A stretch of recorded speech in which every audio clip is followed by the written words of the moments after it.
Most men trying to lose body fat are solving the wrong problem. They look soft and they don't look like they have any definition and they want to get rid of the belly.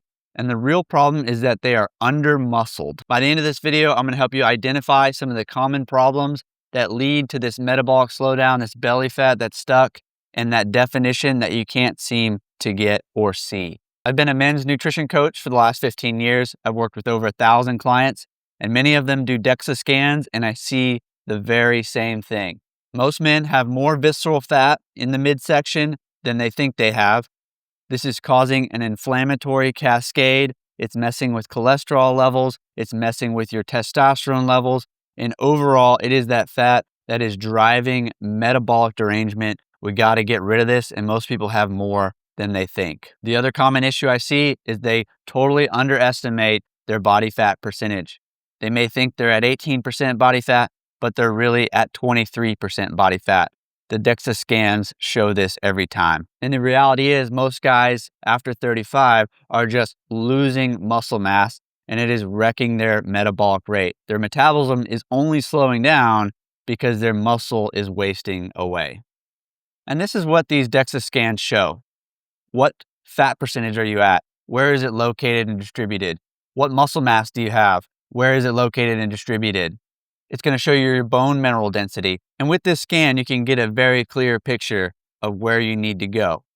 But first, I'm going to talk to you about where the standard advice fails. Most people trying to lose that body fat just start doing a bunch of cardio. And too much cardio can accelerate the muscle loss. You're only burning calories while you're doing the cardio session, and it takes up a ton of time in your week. Not only is it making things worse for muscle definition and adding that muscle tissue, but it's not the most effective route to fat loss. The second mistake I see is a calorie restriction without a focus on protein. I have a lot of guys come to me and they say, I've been eating 1,800 calories, but I just seem to not lose this belly fat. This is not changing my physique in any way. And they have no regard to how much protein they're eating within that calorie target. So yeah, you might stay within 1,800 calories or less, but if your protein isn't right, you're going to be spinning your wheels, not only for losing that belly fat, but also for increasing your metabolic rate. And a lot of guys say, I eat clean, but nothing changes. So they're eating healthy foods, but nothing is changing. They still have that skinny fat look. They still are looking soft, and they're not getting the physique that they want. And the DEXA scan shows this, how much muscle did you have? How much body fat do you have? What are the changes over the last 90 days? And when you get things right, I've seen crazy changes. I've seen people in 3 months, so 90 days, add 3 pounds of muscle and drop 3 pounds of body fat. And it was all majority of that visceral fat around the midsection that causes a ton of downstream metabolic problems. In 6 months, I've seen someone drop 10 pounds of body fat and add 9 pounds of muscle. So you can get crazy body recomposition when you do things right. So let's talk about what that involves. These are the 3 levers that actually worked to increase muscle, so you look defined, you look leaner, more athletic, to get rid of that visceral fat and clean up some of those metabolic markers, and to overall look your best at your ideal weight. The first lever is meeting your protein threshold. You got to get your protein right if you really want to see positive body comp change. If you're having trouble losing weight, if you're having trouble losing that stubborn belly fat, if you're having trouble just seeing the scale move in a positive way, you likely need to check your protein intake. A lot of guys get this wrong. And what I see so many times on DEXA scans is the guys that are diligent and focused on their protein intake every day, they're the ones who actually add muscle tissue. They're the ones who prevent muscle wasting. They're the ones who have that body composition where you can actually see the muscle they've added. Why do you want to hit your protein intake? There's a lot of reasons why you want to accomplish this. When you eat enough protein every single day, number one, your brain needs amino acids for critical thinking. It needs it to make all its focus chemicals for the day and its neurotransmitters. You need to give yourself enough protein from food, which is made up of amino acids, in order to provide the raw materials for your brain. You need to provide enough protein every day to support the muscle you have so that the body doesn't have to go break it down in order to get it. Because when you're burning muscle, you are just going into a starvation response. Your body is holding on to calories, stored calories specifically, and you are just digging this hole that you cannot get out of. Your metabolic rate will eventually slow down. The other benefits of protein are that it has the highest thermic effect compared to carbohydrates and fats.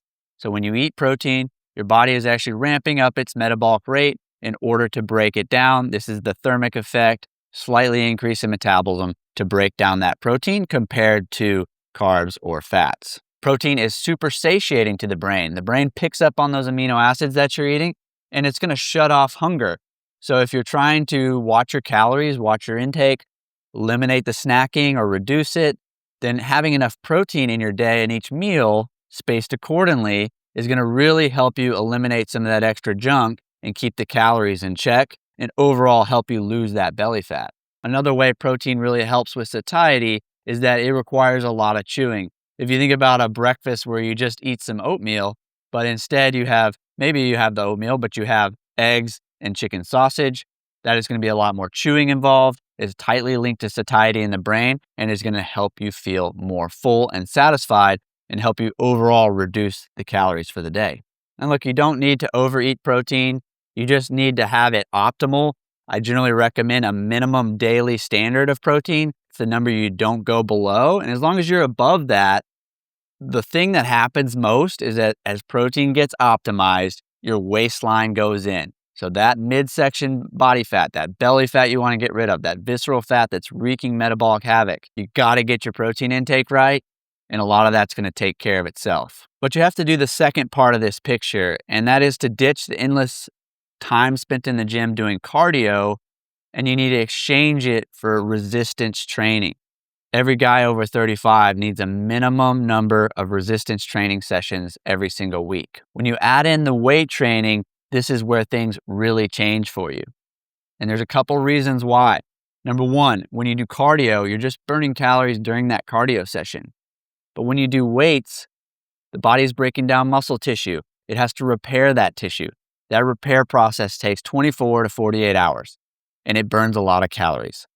So when you weight train on Monday, you're going to increase your metabolic rate, the amount of calories burned over the next couple days. Training with weights with short, sweet, and effective weight training sessions is going to help you boost your testosterone levels, where too much cardio has been shown to increase cortisol, the stress hormone that signals storing more of that midsection body fat, and that is going to suppress your testosterone levels. So it's okay to do some cardio. I'm not saying don't do it, but if you focus more on the weight training, you're going to have a better hormone profile that supports that low body fat with more muscle mass. And the other major benefit of weight training is that our bodies store carbohydrates inside our muscles. Those muscles can hold carbohydrates in the form of glycogen.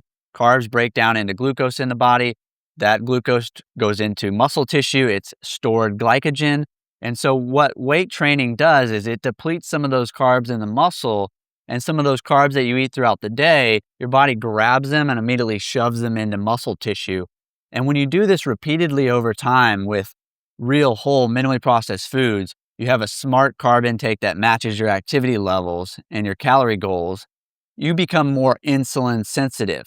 What this means is your body develops better carbohydrate management over time, to where you're always grabbing those carbohydrates and using them for fuel or burning them as energy or storing them in the muscle for your next training session. And those carbohydrates are not there just floating around in the bloodstream wreaking havoc.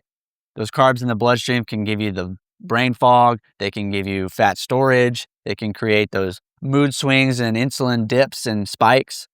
So the reality is that having that muscle makes you more insulin sensitive, better using carbohydrates for fuel, and overall, it uses the food you're eating more efficiently to where you have high performance, not only in the gym, but if you do decide to go for a run with your buddies or hit a mountain bike ride, you can have those carbohydrates. Your muscles are ready there to suck them up and use them for energy. And better insulin sensitivity is linked to certain numbers on your blood work, like better A1C. It's linked to better healthy aging, to where your brain stays sharper for longer. And so you want that insulin sensitivity. That's what weight training does for you. And the problem is that most guys are thinking, oh, let me just do a bunch of cardio, restrict my calories to get down in weight to my goal weight, and then I'll come back and add the resistance training and add muscle later. So I have that definition. And that's the wrong thinking. It's going to take too long to get there. It's not an effective route. And if you just add the weights in now, not only are you going to drop the body fat more quickly than just doing the cardio, if you get your protein right, then you're going to increase the muscle. And as you get down to a better weight, you are going to look more defined, more tone, and have that muscle definition that you really want. And that's where those numbers on the DEXA scan really start looking good. So if you shift from just calorie restriction to meeting that protein threshold within the calories, you're going to change your body comp a lot more quickly.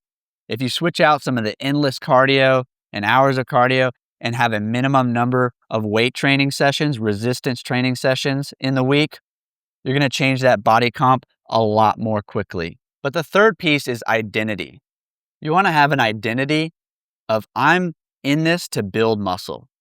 You don't need to be a bodybuilder, but if you have a muscle building mentality, an identity that says I get into the gym, I train with weights, and I fuel my body appropriately with enough protein, having that identity is what's going to change your body comp the fastest. The guys who made the biggest changes on body composition, proven by DEXA scans, they are the ones who adopt this mentality. I am in this to build muscle. Because when you have a muscle building mentality, you get your protein intake, you get your weight training in, you're eating clean, you're getting good sleep, you're hydrating effectively, then you are going to change your body composition at an astounding rate. I've seen crazy changes in as little as 90 days, and it all comes from having that identity of I'm a person who's trying to build muscle.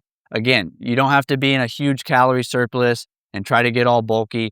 The goal here is reduce visceral fat so you have better metabolic health, reduce subcutaneous fat, so just drop body fat everywhere, add some muscle tissue, and what happens is you look leaner, your testosterone levels are better, and here's the ultimate goal. When you have less body fat and more muscle, you have a higher resting metabolism just sitting on the couch. Sitting at your desk working, the more muscle tissue you have, it is very highly active tissue. It's metabolically expensive tissue.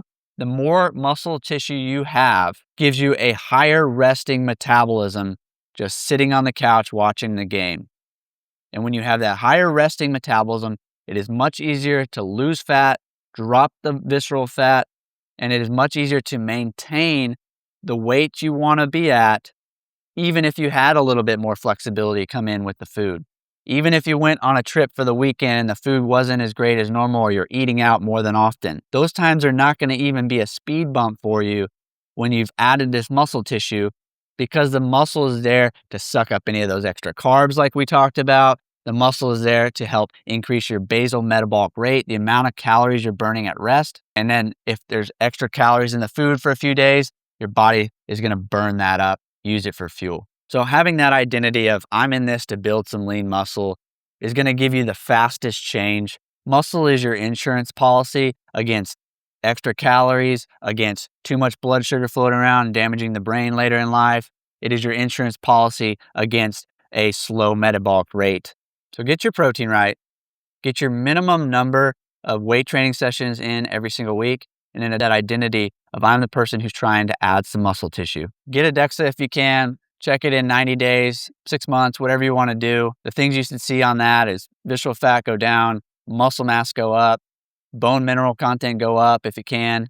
That means your brain is signaling all that calcium and vitamin D and all the good stuff from food into the bones as a result of the resistance training. Your bones will actually get bigger and stronger so that as you age, if you fell, you'd be able to catch yourself and not break a hip or something. So it's really important for healthy aging. If you don't have access to a DEXA scan, that's okay too. Create your minimum protein threshold, get your number of workouts in every week, and then just watch what the waistline is doing. Watch what you're seeing in the mirror. If you see increases in definition, especially in the upper body around your shoulders, that's where you're going to see it first.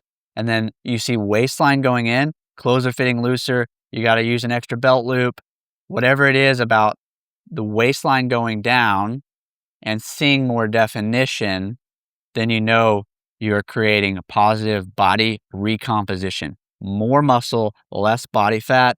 And at the end of that, you have a much higher metabolism. And it is the key that unlocks continued sustainable success. Most people who drop their calories too low and who do lots of cardio, they lose weight, but they are burning muscle tissue. And remember, that tissue is our most metabolically expensive It's what raises our resting metabolism the most. So you gotta add the muscle. Definitely don't lose it and add in the weights. That's what I want for you. More muscle, less body fat. If this video helped you, send it to someone who might be doing too much cardio and not enough weights, or maybe just restricting their intake and not eating enough protein. And leave a comment below with which one of these you need to work on the most. I'll see you in the next video.